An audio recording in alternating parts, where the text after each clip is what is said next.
Ang intense ng mga kaganapan ngayon sa abot kamay na pangarap sapagkat may mangyayaring trahedya kay Giselle habang papunta nga sana ito sa anak niyang si Justin.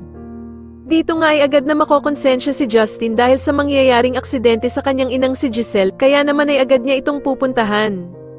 Samantala ay ikakabigla ni Giselle ang mababalitaan niya kay Doc Robert na pabalik na nga daw ng Amerika ang anak nitong si Justin at balak pa nga daw ni Eric na hindi na sila muling bumalik ng Pilipinas.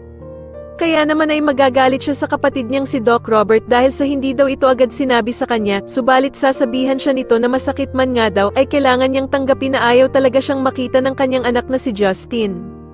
Samantala sa kalagitnaan ng pagtatalo nilang magkapatid ay makakarinig ng good news si Giselle dahil sa tatawag sa kanya si Annalyn para sabihing mag-uumpisa na ang children's party at naroroon pa nga daw ang anak niyang si Justin.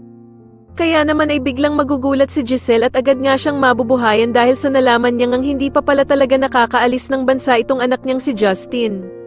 Sa kabilang banda naman matapos ngang tanungin ni Doc Luke si Annalyn kung babalik na din daw ba ito ng Apex, ay bigla namang makikisingit sa usapan si Doc Lyndon at sasabihin nga nito na hindi pa daw maaaring bumalik si Annalyn ng Apex. Samantala habang papunta naman si Giselle sa anak niyang si Justin ay meron namang mangyayaring trahedya sa kanya.